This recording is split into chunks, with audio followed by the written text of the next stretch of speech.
가지급금에 대한 세무조정인데요. 인정이자, 가지급금 인정이자는 4.6%, 인정이자 상해 처분을 하고요. 디테일하게 상환 약정이 있는 경우와 없는 경우로 나눠볼 수가 있는데요. 상환 약정이 있는 경우, 귀속 시기가 미도래한 미수이자가 될 수가 있고요. 상환 약정이 있어요. 그러면은 1년 후에 우리는 인정이자 1억에 대해서 4.6%, 10억에 대해서 4.6% 인정이자를 받기로 했다는 거죠. 그러면은 1억이라고 하게 되면 460만 원이 되겠죠. 460만 원. 귀속 시기가 미도래, 아직 1년이 안 됐어요. 우리가 12월 31일 날 이자를 주기로 했어요. 또는 1월 31일 날 이자를 주기로 했어요. 그런데 이자 약정한 날이 1월 31일이라고 할게요. 1년에 한 번 주는데. 근데 연말 결산을 할 때 12월 30일 결산을 하는데 귀속 시기가 미도래했어요. 아직 줄 날이 안 됐어요. 근데 회사에서 미수이자 전액 460만 원을 다 잡아놨다는 거죠. 그러면은 귀속 시기는 1년에 460만 원인데 지금 12월 31일 결산할 시점에는 11개월만 지났다는 거죠. 12개월, 한 달쯤 남았다는 거죠. 그럼 한 달치 미수이자, 귀속 시기가 미도래했잖아요. 그 미수이자에 대해서는 입금불산이 미수이자 유보를 한다는 거고요.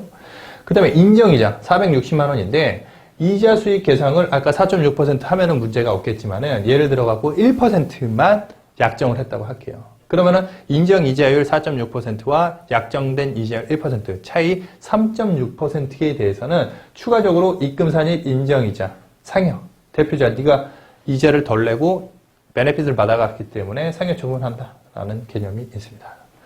상환 약정이 없어요. 우리는 별도의 뭐 돈을 받니, 이자를 언제 받니 약정이 없었다는 거예요. 그러면은 이자 수익도 미계상을 했어, 창부에. 약정이 없었으니까. 그런 경우에는 입금산입 인정이자 상여 처분. 대표자 네가 가져간 걸로 맞아라. 그리고 이자 수익을 임의로 막 계상을 했어요.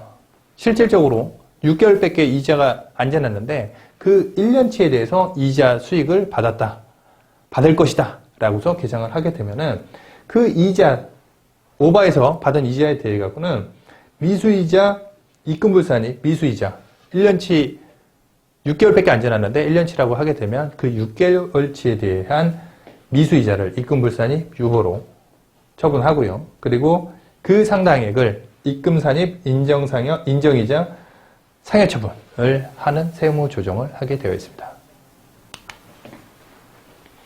결산 시 인정이자 미계상 시 상해 처분이 있는데요. 보통의 경우에 12월 31일 결산을 하고 3월 31일까지 법인세 신고를 하면서 인정이자를 계상하고 상해 처분을 해야 되는데 결산 시에 인정이자를 미계상했다는 거예요. 12월 31일 날 인정이자를 미계상했다는 거죠. 그러면은 2월 달에 연말정산을 하게 될 때 연말정산과 원천세 신고 방법은 어떻게 하는 것이냐라고 알아볼 수가 있죠. 연말정산 재정산은 타소득이 있는 경우 5월 달에 종합소득 수정신고를 하긴 하겠지만 보통의 경우에는 4월 10일까지 원천징수 이행상황 신고서를 신고를 하고요. 왜냐면은 지금 결산이라는 게 언제 하는 거죠? 3월 말이죠? 3월 말. 그러니까 3월 말 결산하고 다음 달 4월 10일까지 원천세 신고를 하시고요. 그 다음에 원천징수 납부불성실 가산세는 없지만은 지급명세서 불성실 가산세 요것도 없습니다. 둘 다 원천징수 납부불성실 지급명세서 불성실 가산세는 없습니다. 왜냐면은 3월 말 이때 파악해갖고 4월 10일까지 원천세 신고를 했기 때문에. 그 다음에 원천징수세 신고 방법은 신고는 이제 그 매월 소득처분으로 귀속을 하고요.